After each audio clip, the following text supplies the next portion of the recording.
We get a lot of questions in the comment sections of our videos and our articles and just about all the content that we produce online. And sometimes, a lot of times, the answer is not as simple as a one word or one sentence response or even a whole paragraph to really summarize the way that we would like to respond. But there's one question that we get a lot,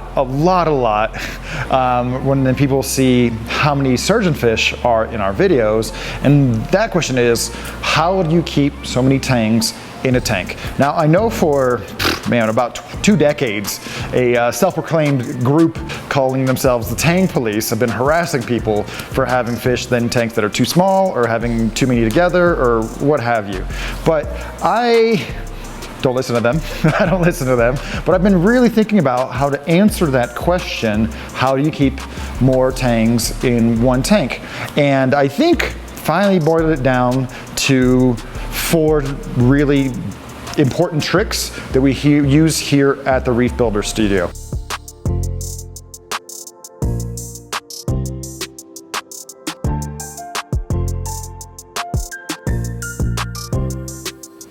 What's going on, Reef Builders? I'm Jake Adams. Welcome back to another video from the Reef Builder Studio.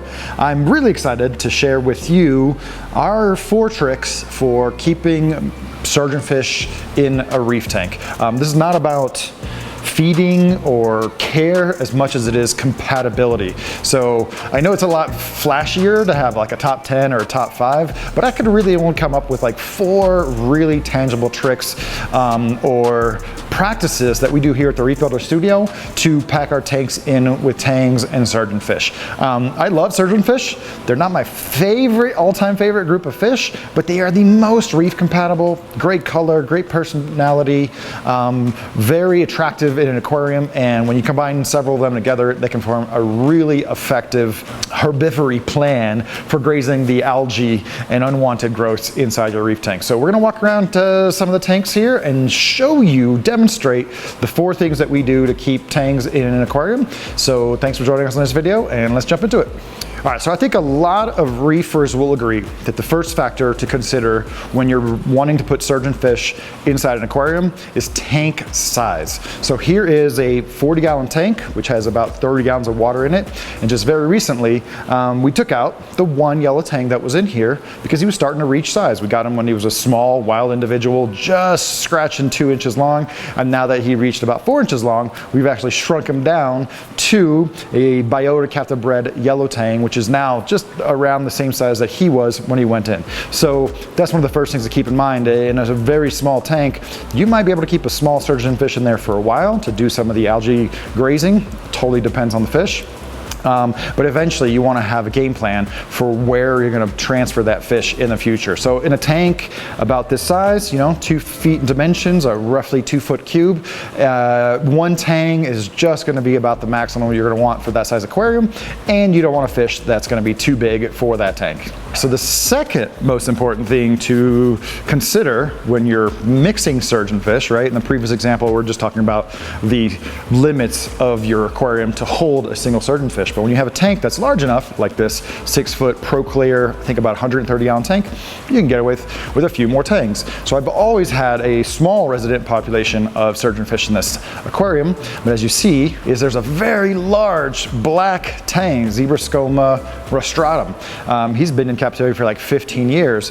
Because the fish that were in there first was just a small yellow tang, purple tang, and the coal tang, wasn't really a problem to add a giant black tang that was a lot bigger than everybody else. Some of those zebrascomas can be real aggressive, but black tangs are not usually in that domain. And when you add the largest fish to a tang population last, by and large, you're probably going to get away with adding the larger fish to the tank. I think that makes sense to most people. If you add a very small fish to an established group of surgeonfish, they're just going to gang up on them, and you're going to have to pull that fish out almost right away, even in the most calm, peaceful, and relaxing of situations. So adding this large show black tang to the fish tank that had a few smaller tangs swimming around, that wasn't a big deal. But now we're going to move on to one of the most important factors for keeping multiple surgeonfish in an aquarium.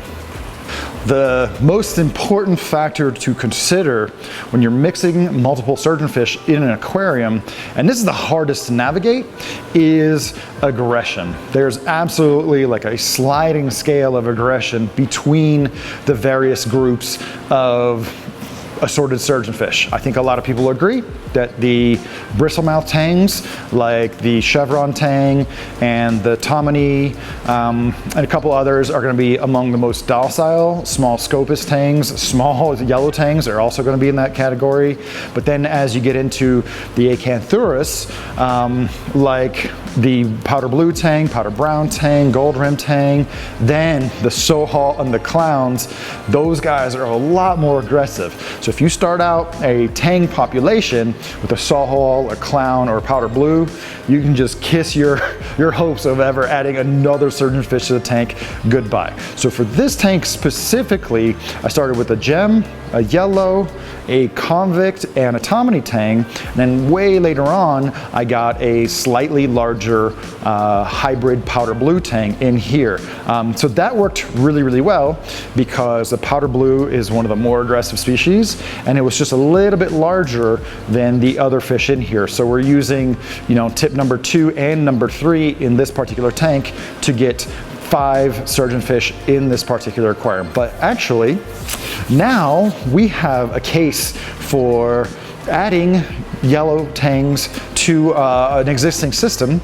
So we're gonna go show you how we basically use our last tip to create a population of surgeonfish, and that's by resetting the population.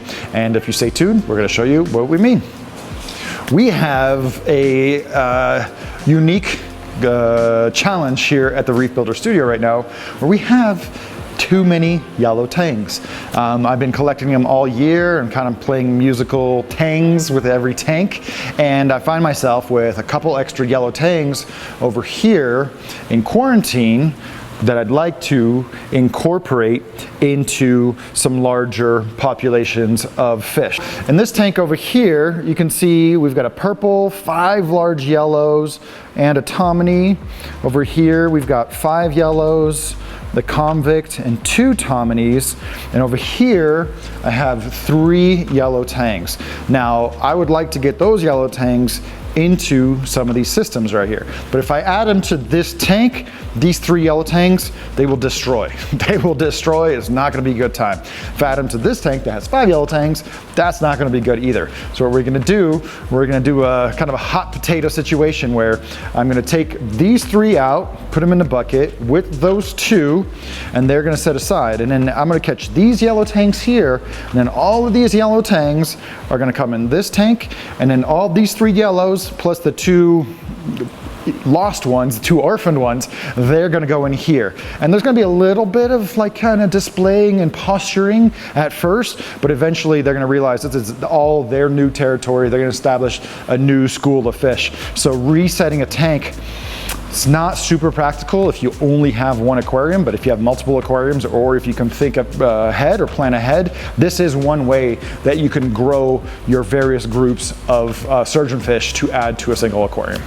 The first thing that we need to do is I'm gonna go ahead and catch these 2 and get them in the bucket because they're gonna be the easiest one to catch. And I'd like to formally state right now that I virtually never ever use fish nets. I use specimen cups. I still don't understand why people use fish nets because fish can see them coming. I will be using a fish net to dry fish in the cups later on, but first let's go ahead and catch these 2 guys who are about to go into aquarium paradise. All right, come on, make me look good. Make me look, oh, look at that. First try, that was the first take, you guys, not even kidding. And there's also just so happens to be a clownfish in here that needs to go be set free in aquarium land. All right, now we're gonna catch the other guy, same situation. And first try, look at that, looks so fast. No scratching, no getting caught in the net, no running around, chasing around.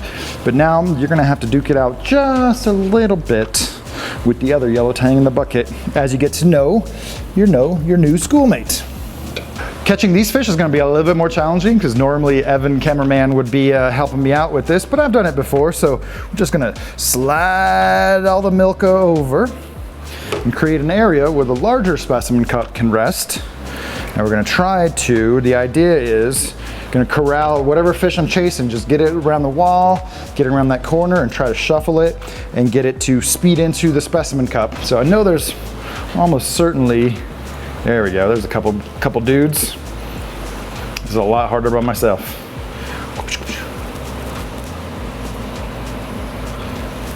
If I could just do one on camera, that I'd be happy. All right, so here we go. We got two in the corner. We got two in the corner. They got a toadstool blocking their path out. We're using the nets. Oh, come on, come on, come on, come on, come on, come on, come on, come on, come on, come on. Oh, we did that. We did it, dude. That was like 1 minute. 1 minute, look at that. How fast was that? Right? So they're looking the net, they're watching the net, not watching where they're going, and they just run right into the clear container. Oh my goodness. 2 in 1. I'm a little too proud of myself because I know that last one, he's going to be a little bit harder. He's hiding back there behind the large Acanthastria, and now that I've caught 2 of the yellow tangs, he might know what's going on. But I'm going to move a couple of these corals out the way and set them up once again. Oh my God, you guys, I can't believe that worked the first try once again, because once they swim around the container once, the jig is up and it's a lot harder because they kind of know what's going on. So I'm gonna go ahead and just reset my clear specimen cup here. And then we're gonna try to pickle this guy out from here. Oh, come on, big boy, come on, big boy, come on, big, oh, no, oh, yeah, see, there he goes. All right, so now I got long-handled scraper, not the metal kind that can cut, but kind of a blue one that they can see that I can use to pickle this guy from over there. And now with the net and, there we go, come on, buddy. There we go. See, he doesn't see the cup, he doesn't see the cup. Oh, maybe he does. Getting a little cocky. Come on, buddy. There we go, come on, come on. There we go. Make sure that cup, come on. Come on, buddy. Oh. Yeah, so the only challenge with this method, doing it by yourself, is that the cup tends to rise slowly. One little trick I can do is put 1 coral in there. Just put a coral in there as a weight and as a partial camouflage. Hopefully that helps. Okay, I think that looks pretty good, yeah. All right, so I'm pretty sure he's under here. Come on, buddy, there you go. Come on, buddy. I feel like I'm doing a sort of a surgery, removing this fish from here. All right, we're gonna corral him around. And the thing is, once they get in the cup, they're like momentarily spooked. Oh, that worked too easily once again. Woohoo, man. You know how hard that could have been? That could have been like really hard, because once they understand that you're after them and you're not just like working in the tank, they get really wise. This tank is easy because there's not as many big corals and places for them to hide. But now we have our new fish population in here, and they can all kind of like rebond a little bit because they're scared together, and they're gonna have a few minutes to get to know each other while we catch the fish out of here and put them over there. So we're gonna do that, and then we'll show you the release of this newly formed school of yellow tangs into this tank. As you can see, this tank has more and bigger corals, and it's got lots of places for the fish to hide. So the first thing that we need is Evan is going to help me out with this. There's a lot of places for the fish to hide, but we're gonna come up with some natural choke points. So I think because we have the breeder box right here, a lot of fish are gonna wanna come into this corner. We're trying to catch them on this corner so you can kind of see. So I'm just gonna make a little clearing here of corals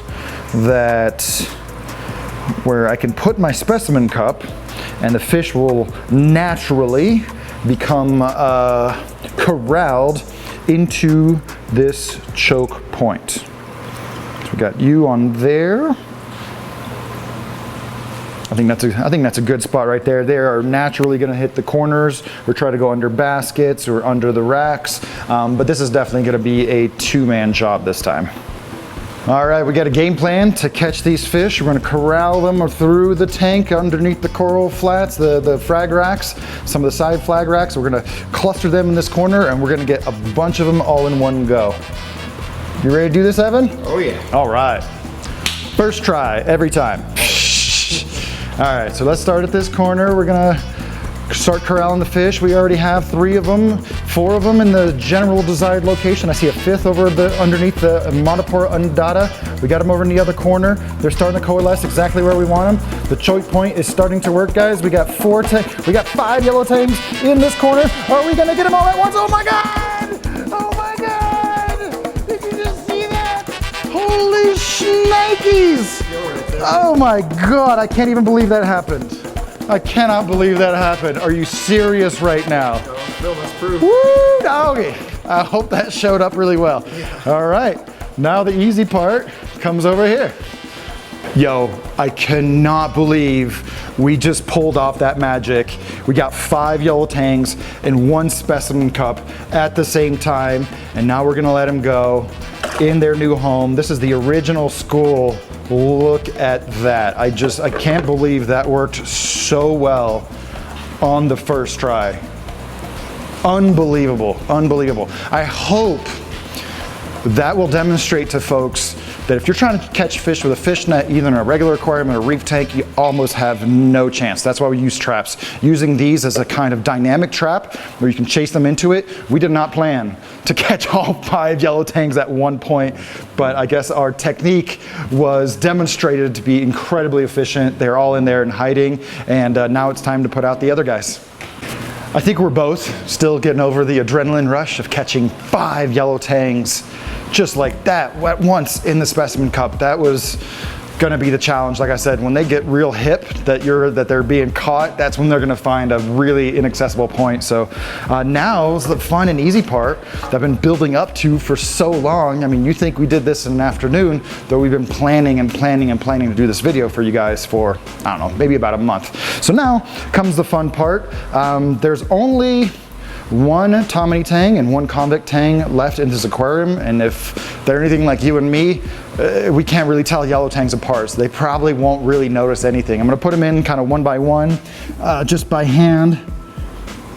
And you know, there's no need to acclimate from one reef tank to another. I keep, you know, the values exact, you know, pretty much natural seawater levels. The other tanks that are gonna come out and check things out. You know what's super surprising? It was not so much that we caught 5 yellow tangs at once, but that we only caught yellow tangs. I would have expected the convict and the Tomini or the copper band to come and meet up, and you can see the convict is saying hello to the first new yellow tang, but he's gonna have his hands full pretty soon. So here's another beautiful wild, wild yellow tang. There you go, buddy. So now the convict's got another fish to go mess with. And these were some of my smaller yellows. That's why I'm handling them this way. And off you go there, buddy. There's number 3, and there's number 4. And here's number 5. Go find your buddies. All your friends are over there. So now, you know, we've just essentially rebuilt the surgeon fish school through a combination of reset and making sure to put the right sizes together and the right species together. I didn't expect this video to turn out so lively, like a sports announcer talking about the yellow tanks coming into this choke point, but that was so much fun. I hope you enjoyed it as much as we did. If you have any questions about adding surgeon fish, tangs, zebrasomas, whatever to your aquarium, now's the perfect time to add those in the comments below, and we'll do our best to answer variations on the questions that we didn't answer in a video already. So if you like this kind of content, make sure to subscribe, hit that notification bell, and if you enjoy the content that we're producing, share it with somebody who might get something out of it. We really appreciate all of you guys' support. It's a lot of fun doing this YouTube channel and sharing these little moments with you. Can't wait to see how this turns out in video, and we'll catch you guys on the next one. Bye, guys.